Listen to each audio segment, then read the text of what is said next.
Here's your update on Amprius' Q1 earnings. I posted this summary card on YouTube and X if you want to read back most of the details discussed in this video. I'll link it in the description. Hi, I'm Thomas. I spent 20 years studying and working in finance and operations, and I love hunting down high-quality growth companies before they explode.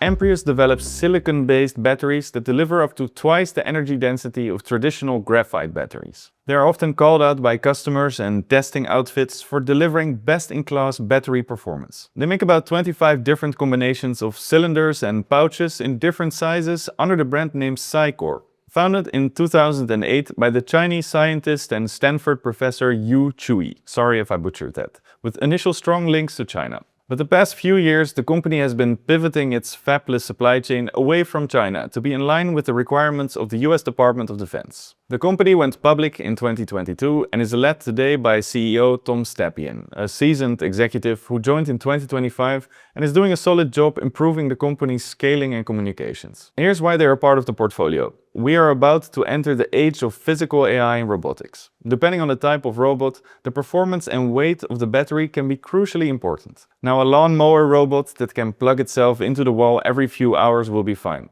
But what about a drone that needs to fly for hours, equipped with a suite of energy-demanding sensors? Or a humanoid robot that has built-in, power-hungry AI compute that's directing its every move, not to mention the energy consumed by the moves themselves? Amprius is focusing on drones, satellites, light electric vehicles, robots and eVTOLs, all categories where weight and size matters a lot. They estimate the lithium-ion battery demand in these markets will grow to $35 billion by 2035, and I feel they are well positioned to take a big slice of that pie. Now let's have a look at their earnings. Hey guys, a quick pause. Levikus is my personal open portfolio. I break down all of my investments to give you ideas and knowledge to take your investment game to the next level. Subscribe to follow along. Revenue came in at 28.5 million, 153% above Q1 of last year and up 13% versus the previous quarter. And here's a pretty crazy stat. $10 million or 35% of that revenue came from customers in Ukraine, today's most intense drone battlefield. That tells you a lot about the quality of their product. But they also see US revenue increasing in share from 17% last year to 21% in Q1.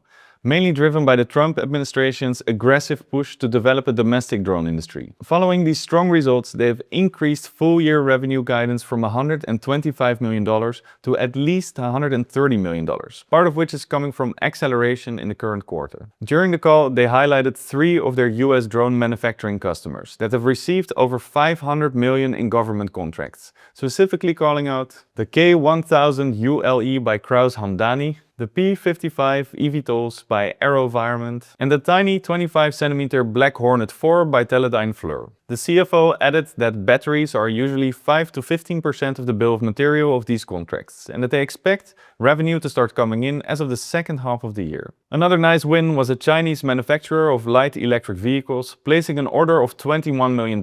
China is seen as a premier battery producer in the world, so this is high validation. Q1 did show a decrease in gross margin from 24% in Q4 to 20% in Q1, mainly due to the unwinding of their previous generation SiMax product and revenue, whilst costs remained substantial. This should improve after the full wind down. The quarter also still contained 1 month of costs for their Colorado facility. They initially wanted to build their own factory here, but later changed to a fabless model, which I think was a good decision. Furthermore, the CFO indicated that a larger scale and optimized logistics could add another 3 to 4% to their gross margin. So overall, good perspective for their profitability in the near and midterm. Operating cost increased to $12.4 million, up from $8.9 million in the previous quarter. It's mainly to support their commercial expansion, which is reflected in their growing revenue. This meant that OPEX as a percentage of revenue increased from 35% in Q4 to 44% in Q1.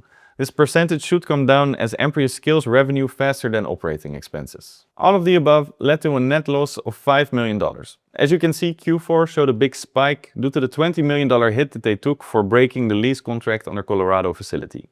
This hit showed up as a cash out in Q1, as you will see next. For the full year, the CFO guided for a net loss of no more than $8 million, With a Q1 net loss of $5 million and strong revenue growth, that definitely means that they see margins improving. Free cash flow for the quarter came in at negative $37 million due to the $20 million Colorado hit. Their normalized quarterly cash burn over the past 8 quarters was about $12 million.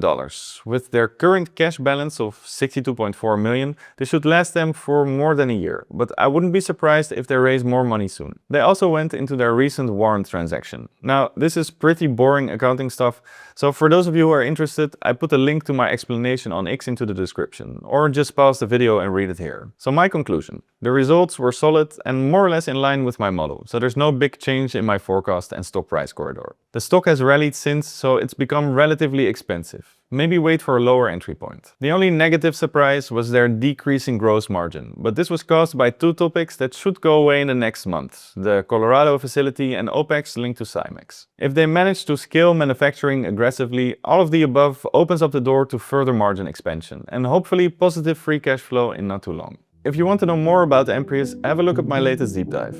Or if you want to get in on the next Berkshire Hathaway before investors wake up, have a look at my Howard Hughes deep dive. These are just my opinions, please supplement them with your own research before making an investment decision.